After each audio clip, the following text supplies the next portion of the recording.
പെട്ടെന്ന് പെട്ടെന്ന് മാറുന്നത് ശരിക്കും പറഞ്ഞാൽ മോനെ ഹാപ്പി അല്ലേ? ഹാപ്പി ആണോ? ഹാപ്പി അല്ലേ? Happy, very happy. എല്ലാരും ഹാപ്പി അല്ലേ?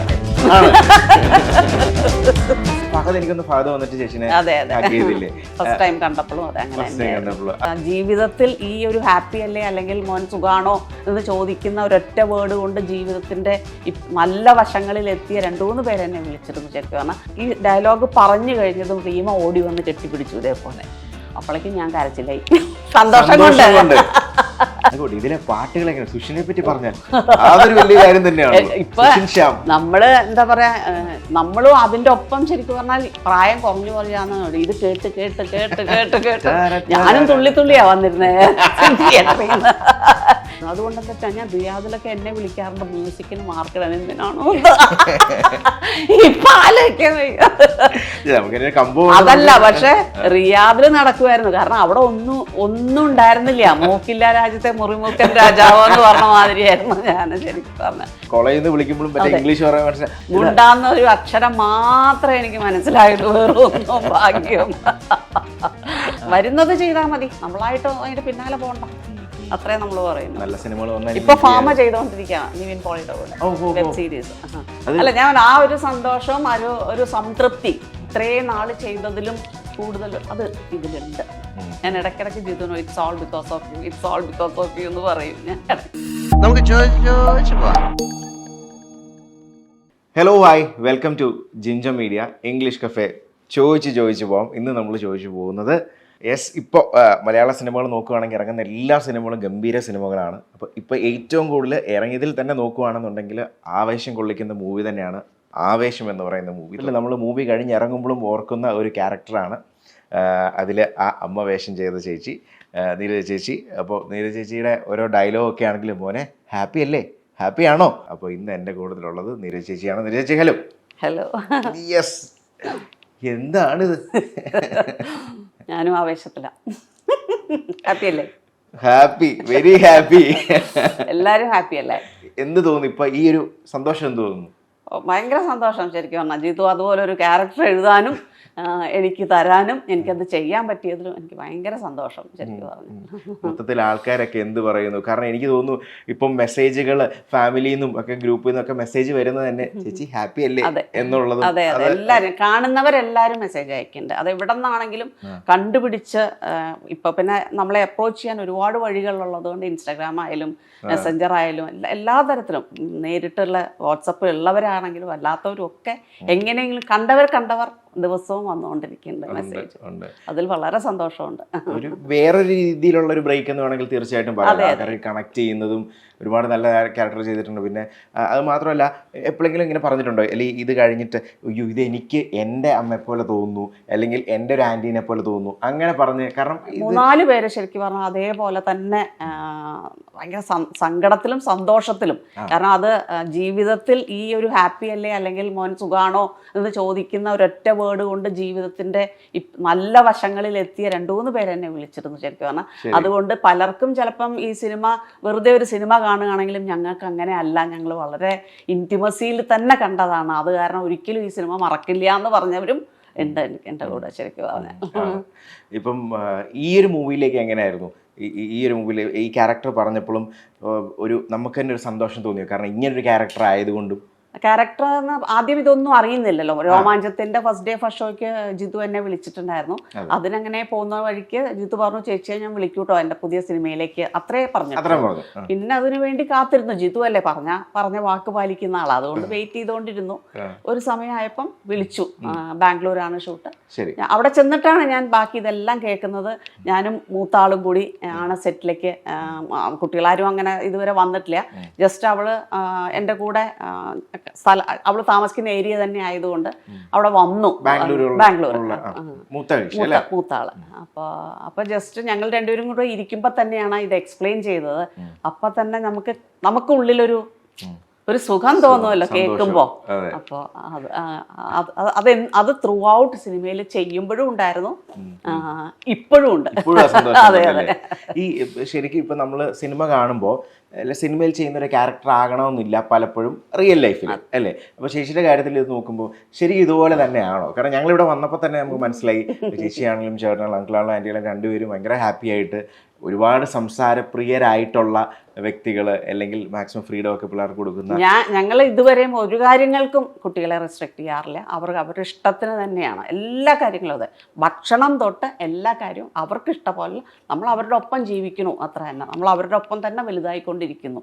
ഒരു കാര്യത്തിനും നമ്മൾ അവരെ ഡിസ്റ്റർബ് ചെയ്യാറില്ല. അവരവരുടെ ഫുൾ ഫ്രീഡം എൻജോയ് ചെയ്തിട്ട് തന്നെ പഠിക്കുന്ന കാര്യമാണെങ്കിലും എവിടെ പോയി പഠിക്കണമെന്നോ ഏത് കോളേജിൽ പഠിക്കണമെന്നോ അല്ലെങ്കിൽ അതെല്ലാം അവർ തന്നെ ചൂസ് ചെയ്ത് നമ്മളോട് പറയും, എല്ലാം പറയാറുണ്ട്.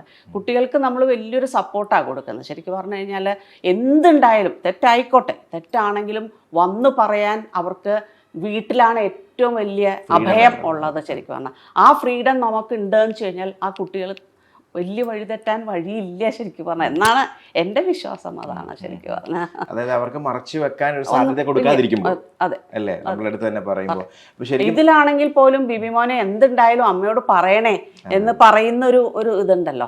അപ്പൊ അവന്റെയും ഉള്ളിൽ എവിടെയോ ആ ഒരു അറ്റാച്ച്മെന്റ് ഉണ്ട് എന്നുള്ളത് പല സമയങ്ങളും നമുക്ക് ഫീൽ ചെയ്യുന്നില്ലേ ശരിക്കും പറഞ്ഞാൽ. അതിപ്പോഴും ശരിക്കും പറഞ്ഞാൽ ഭയങ്കര ക്ലോസ് ആണ് ശരിക്കും പറഞ്ഞാൽ.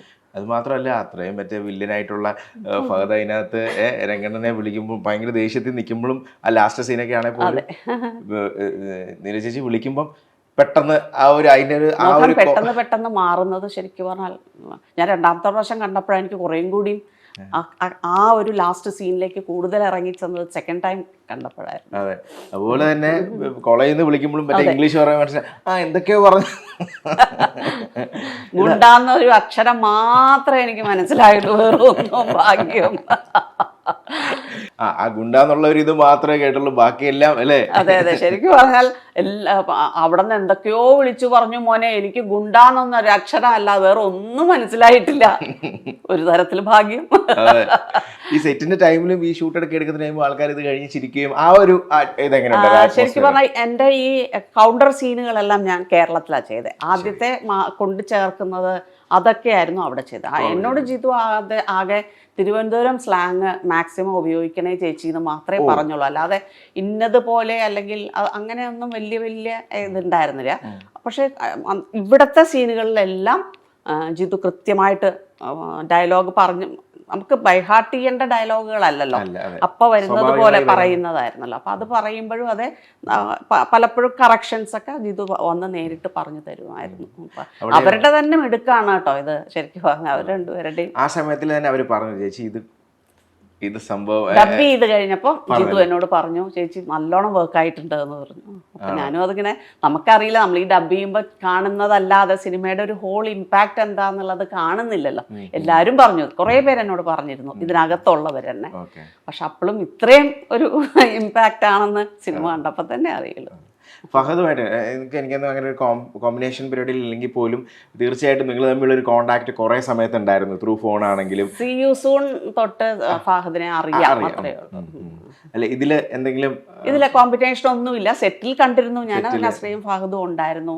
അത് അവിടെ ചെന്ന കോളേജ് സമയത്ത് കണ്ടിട്ടുണ്ട്, അത്രേ ഉള്ളൂ. ഞാൻ ചെന്ന് കുറേ കഴിഞ്ഞിട്ടാണ് ഫഹദ് വന്നത് സെറ്റിലേക്ക്. എനിക്കൊന്ന് പണ്ട് തൊട്ടേ ഇപ്പം കോളേജിലൊക്കെ പഠിക്കുന്ന ടൈമിലാണെങ്കിൽ തന്നെ ആ സമയത്ത് ഒരു തിയേറ്ററിൽ നാടകം ചെയ്തിട്ടുണ്ടല്ലോ. കോളേജിലെ 3 കൊല്ലം ചെയ്തിട്ടുണ്ടല്ലോ. അപ്പോൾ ഞാൻ ഓർക്കുന്നുണ്ട് ഒരു ഇൻസിഡൻറ്റ്. ആ സമയത്ത് എന്തോ ചേച്ചിയുടെ അടുത്ത് പറഞ്ഞു, ചേച്ചി ആ ടൈമിൽ പറഞ്ഞു നാളെ നാടകം കളിക്കും മറ്റേ കുട്ടി നിക്കറൊക്കെ ഇട്ടുകൊണ്ട് വരണം, അങ്ങനെ എന്തോ പറഞ്ഞു.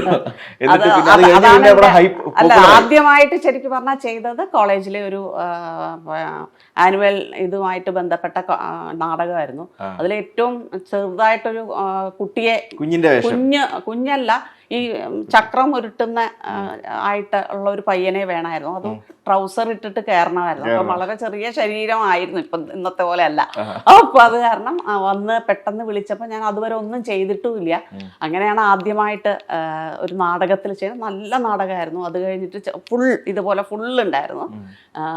ചെയ്ത് കഴിഞ്ഞിട്ട് ടീച്ചേഴ്സൊക്കെ എന്നോട് ചോദിച്ചു എങ്ങനെയാ നമുക്കതൊരു നാടകം ചെയ്യാമെന്നൊന്നും അല്ല തോന്നിയത്, ശരിക്കും ഭയങ്കര രസമായിരുന്നു എന്ന് പറഞ്ഞപ്പോൾ എങ്ങനെയാ അത് പറ്റിയെന്ന് ചോദിച്ചപ്പോൾ ഞാൻ പറഞ്ഞു അത് വീട്ടിൽ എൻ്റെ അമ്മൂമ്മയും ഞാനും കൂടെ ഉള്ള യുദ്ധം ഇതുപോലെ തന്നെയാണ്. അപ്പോൾ എനിക്ക് ഡയലോഗൊന്നും പ്രത്യേകിച്ച് പഠിക്കേണ്ടി വന്നില്ല. എൻ്റെ അച്ഛൻ്റെ അമ്മയും ഞാനും തമ്മിൽ ഇതേപോലെ സ്റ്റണ്ട് അതൊക്കെ തന്നെയായിരുന്നു ഇതിനകത്തും ഉണ്ടായിരുന്നു. അത് കാരണം നല്ല രസമായിട്ട് ചെയ്യാൻ പറ്റി. എന്നിട്ട് അത് കഴിഞ്ഞ് അത് ചെയ്ത് എല്ലാവർക്കും ഭയങ്കര അത് ഇഷ്ടപ്പെട്ടു. പിന്നെ അത് കഴിഞ്ഞ് കോളേജിന്റെ ബസ്സും അല്ലെങ്കിൽ ആ സമയത്ത് ഭയങ്കര ഹീറോ ബെസ്റ്റ് ആക്ട്രസ് കിട്ടിയ കൊല്ലത്തെ. പിന്നെ വെയിറ്റ് ആയില്ലേ? അതെ 3 കൊല്ലം നാടകത്തിന് ബെസ്റ്റ് ആക്ട്രസ് അത്ര തന്നെ ചെയ്തിട്ടുള്ളൂ. ശരിക്കും പറഞ്ഞാൽ ആ കോളേജിന്റെ ആ ടൈം തൊട്ടേ അല്ലെങ്കിൽ പണ്ട് സ്കൂളിലൊക്കെ പഠിക്കുന്ന ടൈം തൊട്ടേ ചേച്ചിക്ക് ഇങ്ങനെ ഒരു ആഗ്രഹം അല്ലെങ്കിൽ ഒരു അഭിനയത്തോട് കലയോട്, എനിക്കൊന്ന് ഫുൾ ഫാമിലി അതുമായിട്ട് ബന്ധപ്പെട്ട ആൾക്കാരാണ്, എങ്കിലും ചേച്ചിയുടെ കാര്യത്തിൽ ഞാൻ ചോദിക്കുവാണ്. കോളേജ് തൊട്ടൊന്നും അല്ല കേട്ടോ. ഞാൻ എൻ്റെ ഓർമ്മയിൽ ആദ്യം കണ്ട ഒരു സിനിമ എന്ന് പറഞ്ഞാൽ പൂമ്പാറ്റയാണ്, ശ്രീദേവിയുടെ, മരിച്ചുപോയ ശ്രീദേവിയുടെ. അപ്പം അന്ന് തൊട്ട് എൻ്റെ മനസ്സിൽ സിനിമയുണ്ട്. ഇതെങ്ങനെയാ എന്താ ഏതാ ഒന്നും അറിയില്ലെങ്കിലും സിനിമ എൻ്റെ ഒരു മോഹം. പക്ഷെ ഇത് നമ്മൾക്കൊന്നും കൈയെത്തുന്ന ദൂരത്തല്ലാത്തത് കൊണ്ട് അങ്ങനെ ആഗ്രഹം മാത്രം. അന്ന് രശ്മിയാണ് ആദ്യമായിട്ട് പിന്നെ തൃശ്ശൂർ പേരൂർ ക്ലിപ്തത്തിലേക്ക് ആസിഫ് അലിയുടെ അമ്മയായിട്ട് ഒരു ഓഡിഷൻ ചെയ്യാമോ ചേച്ചി എന്ന് ചോദിക്കാം. ഞാനന്ന് തിരുവനന്തപുരത്തേക്ക് പൊക്കോണ്ടിരിക്കുകയാണ് അമ്മയച്ഛനെ കാണാനായിട്ട്. കൊല്ലത്തിറങ്ങി തിരിച്ച് തൃശ്ശൂർക്ക് പോയി. അവിടെ പോയി ഓഡിഷൻ കൊടുത്തു. ഓഡിഷൻ കൊടുക്കുകയല്ല ചെയ്ത, ഞാൻ നടന്നു വരുമ്പോൾ തന്നെ രതീഷ ആയിരുന്നു അന്ന്. രതീഷ് പറഞ്ഞു ചേച്ചി സെലക്റ്റഡ്. ഒന്നും ഡയലോഗായിട്ടൊന്നും പറയേണ്ടി വന്നില്ല, ആ നടന്നു വരുന്ന സമയത്ത് തന്നെ പറഞ്ഞു. അതാണ് സ്റ്റാർട്ടിങ്. പിന്നെ അവിടെ പുറത്തു വന്ന ആദ്യത്തെ സിനിമ രക്ഷാധികാരി ബൈജു. അത് ഓഡിഷൻ ചെയ്തിട്ട് തന്നെയായി. അത് കഴിഞ്ഞാണെങ്കിലും ഒരുപാട് ഇതുവരെ അങ്ങനെ ഗ്യാപ്പ് വന്നിട്ടേ ഇല്ല. വൈറസ് അല്ല, കുറേ പരസ്യങ്ങളായാലും സിനിമയായാലും ഷോർട്ട് ഫിലിംസ് ആയാലും മ്യൂസിക് ആൽബംസ് ആയാലും എല്ലാം ഇതുവരെ അങ്ങനെ ആരോടും ചോദിച്ചെടുക്കേണ്ട ആവശ്യം വന്നു. അതുപോലെ തന്നെ ഷോർട്ട് ഫിലിം ചെയ്യുക, അതും ഷോർട്ട് ഫിലിമിലാണ്. ഇപ്പം ചേച്ചിയുടെ മനസ്സിൽ എനിക്കൊന്ന് ഒരു നന്നായിട്ട് അഭിനയിക്കുക, അതിപ്പം മൂവി ആണെങ്കിലും ശരി, നാടകമാണെങ്കിലും ഷോർട്ട് ഫിലിം ആണെങ്കിലും നല്ല ക്യാരക്ടർ എക്സ്പെരിമെന്റ് ചെയ്യാൻ ആഗ്രഹമുള്ള ഒരു വ്യക്തിയാണല്ലോ. വേറെ എനിക്ക് കുറേയും കൂടി കോമഡിയാണ് ശരിക്കും പറഞ്ഞാൽ മനസ്സിൽ താല്പര്യം. കൽപ്പന ഉർവശിയാണ് എൻ്റെ ഡ്രീം ആക്ട്രസ്, അവർ രണ്ടുപേരുമാണ്. അപ്പൊ എന്താ വെച്ച് കഴിഞ്ഞാൽ അതുപോലത്തെ ക്യാരക്ടേഴ്സ് ചെയ്യാൻ പറ്റണം. എനിക്ക് ചെയ്യാൻ പറ്റുമോയെന്ന് പറഞ്ഞൂടാ, പക്ഷെ ആഗ്രഹം അത് തന്നെ, ഇപ്പോഴും അത് തന്നെ ആഗ്രഹം. അങ്ങനെ എല്ലാം കരയുന്ന വരുന്നത്. ഞാൻ എപ്പോഴും ചിരിക്കുന്ന ആളാ, പക്ഷെ വരുന്നൊക്കെ കരയുന്ന. അതെ അതെ, ഇതാണ് ആദ്യമായിട്ട് എന്തെങ്കിലും ഒരു ആൾക്കാരുടെ മനസ്സിൽ അല്ലെങ്കിൽ ഓഡിയൻസിന്റെ ഇടയിൽ ചിരി കൊടുക്കാൻ പറ്റിയത് ആദ്യമായിട്ട്. ഇതിനകത്ത് എനിക്ക് തോന്നുന്നു ഒരു നിഷ്കളങ്കത, ഇപ്പം പറഞ്ഞപ്പോ ഉണ്ടായിരുന്നോ നിഷ്കളങ്കത, അല്ലെങ്കിൽ അതിനകത്തൊരു ഫണ്ണ്, സ്നേഹം, ഇതെല്ലാം കൂടെ അത് കേട്ട് കഴിഞ്ഞ ഉടനെ ഭാവന എന്നോട് പറഞ്ഞു, അമ്മ നല്ല ക്യാരക്ടറാമാ എന്ന് പറഞ്ഞു. ആണല്ലേ? ഞാൻ അതിനെ കുറിച്ച് ആലോചിക്കുന്നേക്കാട്ടിലും കൂടുതൽ ഭാവന എന്നോട് പറഞ്ഞു. ദർശനം എന്ത് പറയുന്നു ഇത് കണ്ടു കഴിഞ്ഞാൽ? എല്ലാരും രണ്ടുപേരും 2-3 ദിവസം മുമ്പേ കണ്ടിട്ടുള്ളൂ, അവർക്ക് ടിക്കറ്റ് കിട്ടിയില്ല. അപ്പൊ രണ്ടുപേർക്കും ഭയങ്കര ഇഷ്ടമായിട്ട്. ദർശനയോടാണെങ്കിലും സിനിമയിലുള്ള ആൾക്കാർ ഒരുപാട് പേര് വിളിക്കുന്നുണ്ടാവുമല്ലോ, മേഡം ഇത് കണ്ടു അടിപൊളിയാണ്, അങ്ങനെയുള്ള അവരാണ്. കുറെ പേരുടെ ഒരുമിച്ചാവുമ്പം ഒരു സ്ക്രീൻഷോട്ട് അയച്ചു തരും, കുറെ എണ്ണം ഒരുമിച്ച് വെച്ചിട്ട് ഇതൊക്കെയാണ് അവരുടെ ഫ്രണ്ട്സ് പറയണേന്ന് പറഞ്ഞു. നമ്മള് വായിക്കുമ്പോ കിട്ടുന്ന ഒരു സന്തോഷം അല്ലേ? അല്ല, ഞാൻ ആ ഒരു സന്തോഷവും ഒരു സംതൃപ്തി ഇത്രയും നാള് ചെയ്തതിലും കൂടുതൽ അത് ഇതിലുണ്ട്. ഞാൻ ഇടയ്ക്കിടയ്ക്ക് ജിതുനോ it's all because of you, it's all because of you എന്ന് പറയും ഞാൻ. ഇത് മൊത്തത്തിൽ ചേച്ചി എത്ര ദിവസം ഷൂട്ട് ഉണ്ടായിരുന്നു? ഞാൻ ടോട്ടൽ 6 ദിവസമേ പോയി. അവിടെ ബാംഗ്ലൂർ 4 ദിവസം പോയി, ഇവിടെ ഒരു 5 ദിവസം ഉണ്ടായിട്ടുള്ളൂ. പിന്നെ ഡബ് ചെയ്യാൻ 1 ദിവസം. അത്രയാണ്.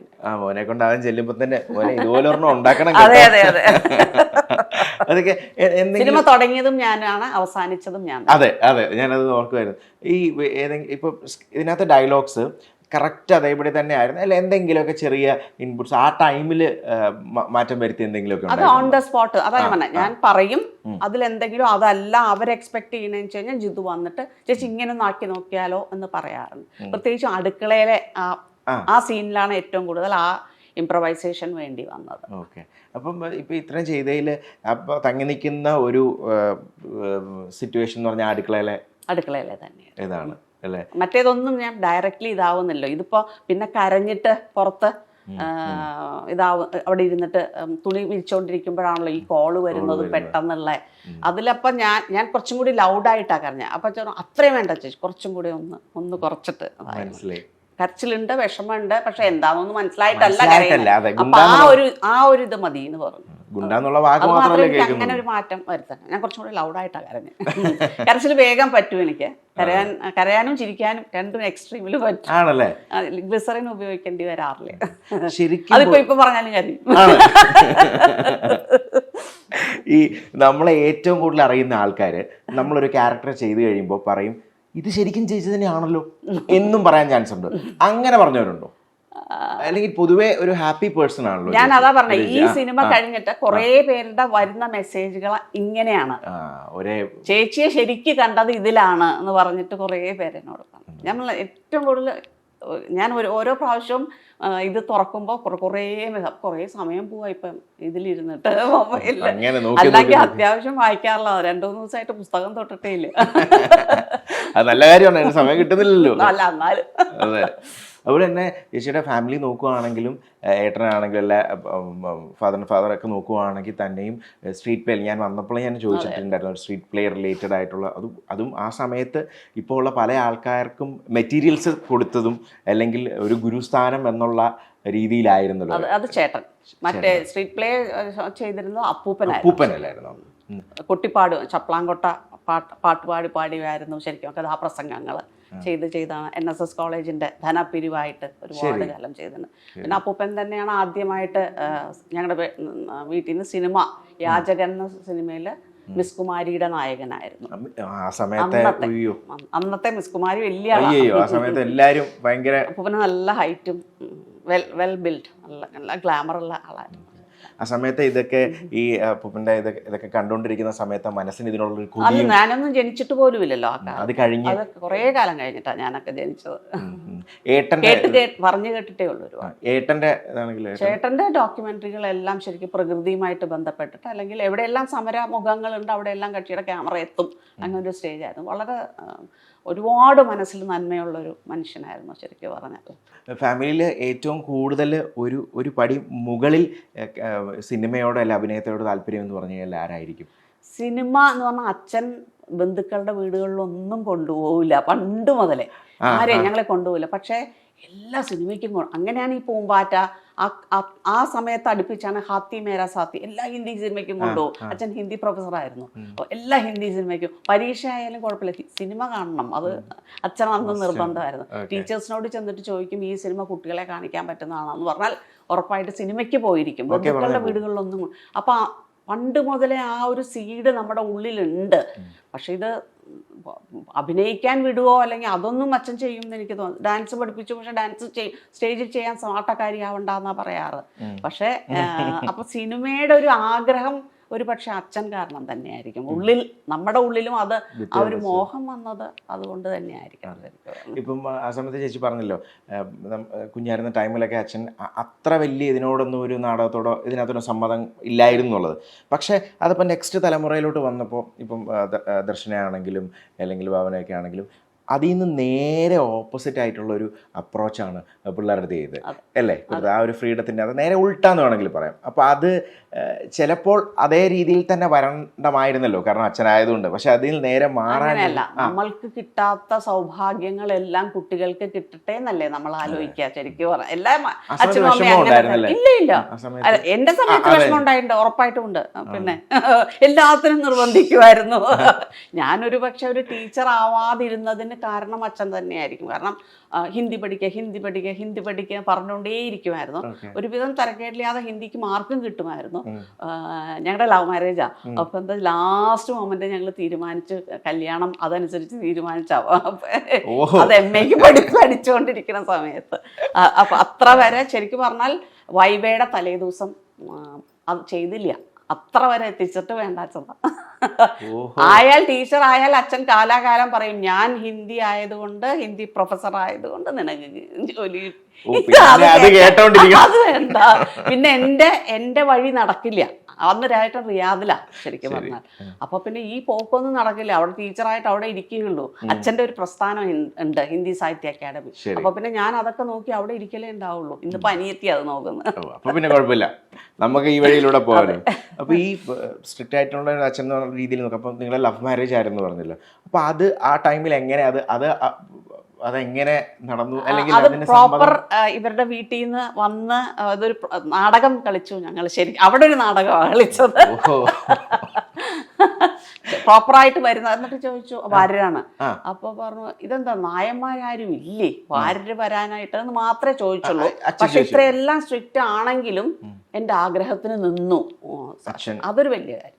അത് മാത്രമേ എൻ്റെ അറിവിൽ അച്ഛൻ വലിയൊരു കാര്യം ചെയ്തിട്ടുള്ളൂ ഞങ്ങളോട് കേട്ടോ. അപ്പൊ നമ്മളൊക്കെ ഒരു കുട്ടിക്കാലം എന്ന് പറഞ്ഞിട്ട് വലിയ അങ്ങനെ ഇല്ല ശരിക്കും.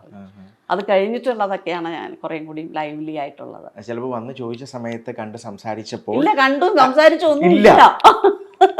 ഒരു കത്ത് എഴുതി ഇംഗ്ലീഷില്, അതിലാ വീണ് പോയെന്ന് തോന്നുന്നു. ഞാൻ പഠിച്ചുകൊണ്ടിരിക്കുമ്പോ അച്ഛന് രായട്ടൻ്റെ ഒരു ഡയറക്റ്റ്ലി ഒരു കത്ത് എഴുതിയുള്ളൂ, നേരിട്ടൊന്നും വന്നില്ല. അച്ഛന് തന്നെ കത്ത് അച്ഛന് ഡയറക്റ്റ് വായിച്ചപ്പോ തോന്നി ഓക്കെ യോഗ്യനാണെന്ന് തോന്നിയില്ലേ? പിന്നെ അങ്ങോട്ട് ഹാപ്പിനെസ് ആയിരുന്നു അല്ലേ? കുറേ വർഷങ്ങൾക്ക് ശേഷം ഞങ്ങളോട് ഒരു ദിവസം കാറിൽ പോകുമ്പോ ചോദിച്ചിട്ടുണ്ടായിരുന്നു, അപ്പോൾ നിങ്ങൾ രണ്ടുപേരും പ്രേമത്തിലായിരുന്നോ എന്ന് ചോദിച്ചു. അപ്പൊ രായട്ടന മറുപടി പറഞ്ഞു, അന്നും അതെ ഇന്നും അതെ നാളെ അതെ. ഡയലോഗ് അല്ലേ? അത്ര അല്ല, കൂടുതലൊന്നും ചോദിച്ചു ബുദ്ധിമുട്ടിച്ചിട്ടില്ല. ചേട്ടനാണെങ്കിലും ഈ അഭിനയം എന്നുള്ളൊരു ഇതിനോട് ഒരുപാട് ഇൻട്രസ്റ്റ് ഉള്ള ഒരു വ്യക്തിയാണ്. ഇതിനെ സപ്പോർട്ട് ഇൻട്രസ്റ്റ് എന്ന് പറഞ്ഞൂടാ. രായിട്ട് എപ്പോഴും പറയുന്നത് ഒന്നെടുത്താ ഒന്ന് ഫ്രീ എന്ന് പറയുന്ന പോലെയാണ്. ഞങ്ങൾ രണ്ടുപേരും കൂടെ കുറെ വർക്കുകൾ ചെയ്തിട്ടുണ്ട്. ഇത് കുറച്ചും കൂടെ ഞങ്ങൾ പുഷ് ചെയ്യാ ചെയ്യണേ. അങ്ങനെ അതായത് അത്ര ഞങ്ങളുടെ അത്രയും കീൻ ആയിട്ട് ഇതില്ല. പക്ഷെ ചെയ്യാൻ ഇഷ്ടമാണ്, ചെയ്തു തുടങ്ങിയാൽ ഇഷ്ടമാണ്. ചെയ്യാൻ എത്തിക്കാൻ ഒത്തിരി ബുദ്ധിമുട്ടാണ്. അവിടെ വരെ നമ്മൾ കൊണ്ടെത്തിക്കണം. പക്ഷെ വരുന്നുണ്ട്, വരുന്നത് ചെയ്താൽ മതി, നമ്മളായിട്ട് അതിന്റെ പിന്നാലെ പോകണ്ട. അത്രേ നമ്മൾ പറയുന്നു. നല്ല സിനിമകൾ ഇപ്പൊ ഫാമ ചെയ്തോണ്ടിരിക്കുക നിവിൻ പോളിയുടെ കൂടെ വെബ് സീരീസ്. അപ്പൊ അടുത്ത് തന്നെ ഇത് കഴിഞ്ഞ് നമുക്കൊരു ഇന്റർവ്യൂ വെക്കണം അല്ലേ? തീർച്ചയായിട്ടും. മൈൻഡിൽ എപ്പോഴും ഒന്ന് തങ്ങി നിൽക്കുന്ന അല്ലെങ്കിൽ മനസ്സിൽ നിൽക്കുന്ന ഒരു ക്യാരക്ടേഴ്സ് ഉണ്ടാവുമല്ലോ, അങ്ങനെ നോക്കുകയാണ് ചെയ്തില്ല വെച്ച് ഏതൊക്കെ? അതില് വൈറസ് തന്നെയാണ് ആ ക്യാരക്ടറും ആ സീനും. അത് ആദ്യമായിട്ട് ഈ രാജീവ് രവി, ആഷിഖ് കപൂർ, റീമ കല്ലിങ്കൽ, പാർവതി, ഇതൊക്കെ ഞാനിങ്ങനെ ഡ്രീം കണ്ടിരുന്ന ആൾക്കാരാണ്. അവരുടെ മുമ്പിൽ നേരെ വന്ന് നേരത്തെ ഡയലോഗ് തന്നിട്ടില്ല, സിറ്റുവേഷൻ പെട്ടെന്ന് വന്ന് പറയുന്നു, ഒന്നും തന്നിട്ടില്ല. അപ്പൊ ഞാൻ ചെന്ന് നിൽക്കുന്നു, രണ്ട് സൈഡിലും ക്യാമറ വെച്ചിട്ടുണ്ട്, ഇതാണ് സിറ്റുവേഷൻ എന്ന് പറഞ്ഞിട്ട് പറഞ്ഞു തരുന്നു, ചെയ്യാൻ പറയുന്നു. അപ്പോൾ ഉള്ളിൽ പേടിയോടുകൂടി ചെയ്തുകൊണ്ടാണ് തോന്നുന്നു അത് നന്നായേ. പക്ഷെ അതിൻ്റെ ഏറ്റവും വലിയൊരു പ്ലസ് പോയിന്റ് എന്താ വെച്ചാൽ ഈ ഡയലോഗ് പറഞ്ഞു കഴിഞ്ഞതും റീമ ഓടി വന്ന് കെട്ടിപ്പിടിച്ചു ഇതേപോലെ. അപ്പോഴേക്കും ഞാൻ കരച്ചില്ലായി, സന്തോഷം കൊണ്ട്. ഭയങ്കര കരച്ചിലായിരുന്നു. ആ ഒരു മനസ്സിൽ നിന്നുള്ള അതേപോലെ തന്നെയാണ് എല്ലാം ശരിയാകില്ല ജിബു ജേക്കബിൻ്റെ. അത് മറ്റേ ഇങ്ങനെ ക്യാരി ചെയ്യുന്ന ആ ക്യാമറയാണ്. അപ്പം ഞാൻ അടുക്കളയിൽ നിന്ന് സ്റ്റാർട്ട് ചെയ്ത് അതിങ്ങനെ റൂമിൽ കൂടെ കടന്ന് ആസിഫ് അലി മോളും കൂടെ ഇരിക്കുന്നിടം വരെ എത്തണം. അപ്പോൾ ഇതുവരെ ഈ ഡയലോഗ് ഇങ്ങനെ പൊക്കോണ്ടിരിക്കുകയാണ്. അപ്പോൾ ഇതെല്ലാം പേടിയാവും, തെറ്റുമോ എന്നുള്ളത്. കാരണം ഇവരെ ബുദ്ധിമുട്ടിക്കേണ്ട ഈ സാധനത്തിൻ്റെ ഹെവിനെസ്സും അതൊക്കെ എനിക്ക് അറിയുന്ന. പക്ഷേ ഇത് പറഞ്ഞ് 2-3 ടേക്ക് എടുക്കേണ്ടി വന്നു. ചെയ്ത് കഴിഞ്ഞിട്ട് അന്നും ഇതേപോലെ കരഞ്ഞിട്ടുണ്ട്. സന്തോഷം കൊണ്ട് അപ്പറ ചേച്ചി കരയില്ലേ, വന്ന് നോക്കി നോക്ക്, നന്നായിട്ടില്ലേ നോക്ക് എന്ന് പറഞ്ഞിട്ട് ജിബു തന്നെ കണ്ണട വെക്കുന്നില്ല. ഇതിന്റെ സമയത്ത് ജിബു വന്നിട്ട് കണ്ണട ഇത് വെച്ചിട്ട് നോക്കി നോക്ക്, ഇതൊന്ന് വന്ന് കണ്ടു നോക്കുക. ഇതില് ഈ നമ്മുടെ ആവേശത്തിൽ നോക്കുമ്പോൾ പിന്നെ ഡയറക്ടർ പറഞ്ഞിരുന്നു, കാരണം ഇതിൽ കുറച്ചുകൂടെ വേറെ മേക്ക് ഓവർ കുറച്ചുകൂടെ എങ്ങാകണം, കുറച്ചുകൂടെ പ്രായം കുറവാണ് എനിക്ക്. മുടിയൊന്നും ഞാൻ കളർ ചെയ്യാറില്ല. അപ്പൊ അത് ഇതേപോലെ ആയതുകൊണ്ട് ഫുൾ ബ്ലാക്ക് അടിച്ചു, ഫുള്ളായിട്ട് ബ്ലാക്ക്. അത് എൻ്റെ അടുത്ത സിനിമയ്ക്ക് സൗകര്യമാവുകയും ചെയ്തു. എനിക്കായിട്ട് കളർ ചെയ്യേണ്ടി വന്നില്ല, അതില് സെപ്പറേറ്റ് ചെയ്യേണ്ട ആവശ്യം വന്നില്ലേ? ഇപ്പൊ ഈ മക്കളൊക്കെ ഇപ്പൊ ദർശനയാണെങ്കിലും ഭവനൊക്കെ ആണെങ്കിലും നോക്കുമ്പോൾ ഈ നമ്മൾ ഒരു തിയേറ്ററിൽ നിന്ന് ഇറങ്ങുന്ന റെസ്പോൺസുകൾ ഇപ്പോൾ ചേച്ചിയുടെ ഒരുപാട് പല ചാനലുകൾ വരുന്നുണ്ട്, ചേച്ചി ഭയങ്കര സന്തോഷത്തോടു കൂടി സംസാരിക്കുന്നു അതിനെപ്പറ്റി. അപ്പോൾ അതിങ്ങനെ കുറേ ഇഷ്ടംപോലെ പോകുമ്പം ദർശനയാണെങ്കിലും ഭാവനയാണെങ്കിലും എന്താ പറയുക, അമ്മ ഇപ്പോൾ സ്റ്റാർ ആണല്ലോ എവിടെ നോക്കിക്കഴിഞ്ഞാലും, അങ്ങനെയുള്ള സംസാരങ്ങളുണ്ടോ?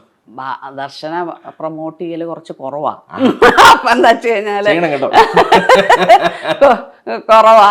പിന്നെ നമ്മൾ കൂടുതൽ ഇട്ട് കഴിഞ്ഞാൽ അവള് ചിലപ്പോ പറയും മതിയമ്മ, ഇത് ആൾക്കാർക്ക് ബോറടിക്കില്ലേ,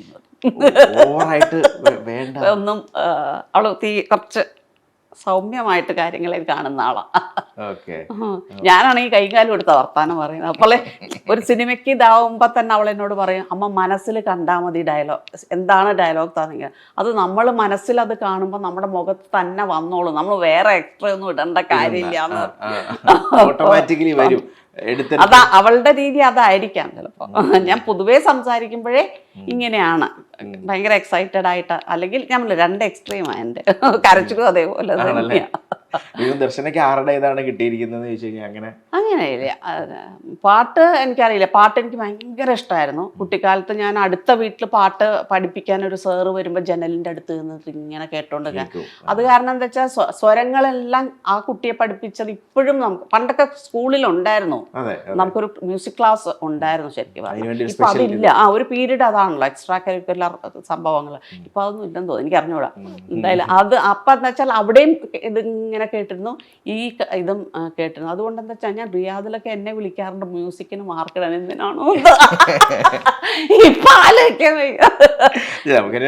അതല്ല, പക്ഷെ റിയാദില് നടക്കുമായിരുന്നു. കാരണം അവിടെ ഒന്നും ഉണ്ടായിരുന്നില്ല. മൂക്കില്ല രാജ്യത്തെ മുറിമൂക്കൻ രാജാവോ എന്ന് പറഞ്ഞ മാതിരിയായിരുന്നു ഞാൻ ശരിക്കും പറഞ്ഞ, ഡാൻസ് ആയാലും പാട്ടായാലും. അപ്പൊ ഇവളെ അതുകൊണ്ട് ഒരു പ്രോപ്പർ ക്ലാസ്സസ് ബുദ്ധിമുട്ട് ഉണ്ടായിരുന്നില്ല. പിന്നെ കേട്ട് പഠിച്ച് ഇത്രയൊക്കെ ആയി. ദർശന ചെയ്തതിൽ വെച്ച് എപ്പോഴും ഒരുപാട് ഇഷ്ടപ്പെട്ട ഒരു ക്യാരക്ടർ ഏതാണെന്ന് ചോദിച്ചു കഴിഞ്ഞാൽ? ജയ ആണല്ലേ. പിന്നെ ഡിയർ ഫ്രണ്ട് ഭയങ്കര ഇഷ്ടപ്പെട്ട ഒരു സിനിമ. ഇതില് കുറെ കൂടെ പലർക്കും കണക്ട് ചെയ്യാൻ പറ്റുന്ന, അല്ലെങ്കിൽ പലർക്കും ചെയ്യാൻ പറ്റാതെ ചെയ്യാൻ ആഗ്രഹിക്കുന്ന ഒരു സംഭവം ജയ എല്ലാവർക്കും കൊടുക്കണം എന്നുണ്ടാവും ഇതേപോലെയൊക്കെ. പക്ഷെ അത് നടക്കാത്തത് അവിടെ ആരെങ്കിലും ചെയ്യുന്ന കാണുമ്പോ നമുക്ക് കിട്ടുന്ന ഒരു അതെന്നോട് പലരും പറഞ്ഞിട്ടുമുണ്ട്. നമുക്ക് ചെയ്യണം എന്ന് വിചാരിച്ചിട്ട് നടക്കാത്തത് അവിടെ ഒരാൾ സ്ക്രീനിൽ ചെയ്തൂല്ലോ, അതിന്റെ സന്തോഷം അതുണ്ട്.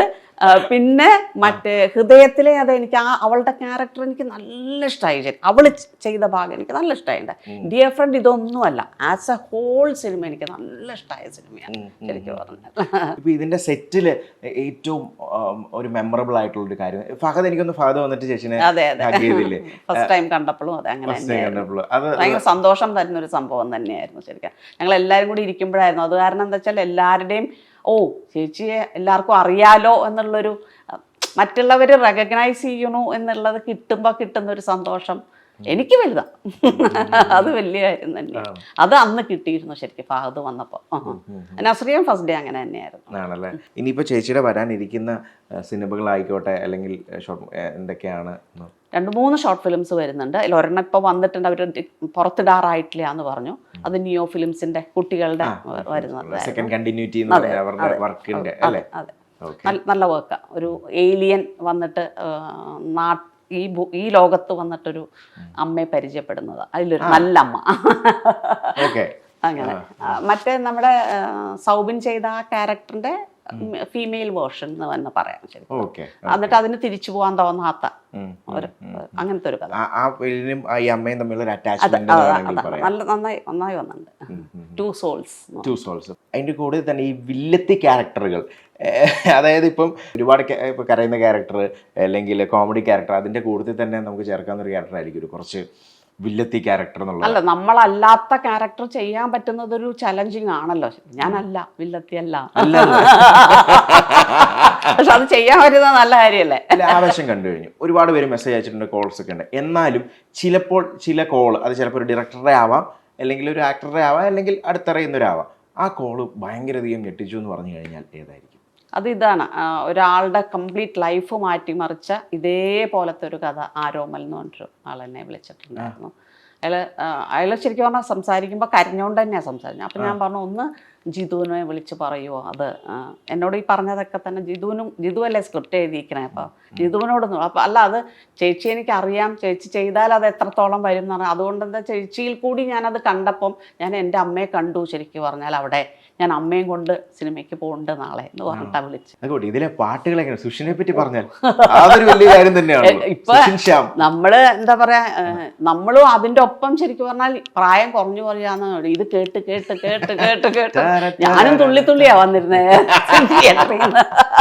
രണ്ടാമത്തെ പ്രാവശ്യം അതെ, എന്റെ തുള്ളല് കണ്ടിട്ട് ആൾക്കാർ മനസ്സിലായ ഞാനാണ് അമ്മ എന്നുള്ളത് തന്നെ. അങ്ങനെ നോട്ടീസ് ചെയ്തിട്ടല്ലേ എല്ലാ പാട്ടുകളും അല്ലേ അതെ, അതെ, ഒന്നിനൊന്ന് മെച്ചം. അത് അവസാനം ശരിക്കും ആ തിയേറ്ററിൽ നിന്ന് ഇറങ്ങുമ്പം ഈ പാട്ടങ്ങട് ഇടുമ്പോഴേക്കും മൊത്തത്തില് ശരിക്കും നമ്മൾ അതുവരെ വെച്ചോണ്ടിരുന്ന ആവേശം മുഴുവൻ അപ്പോ വരും.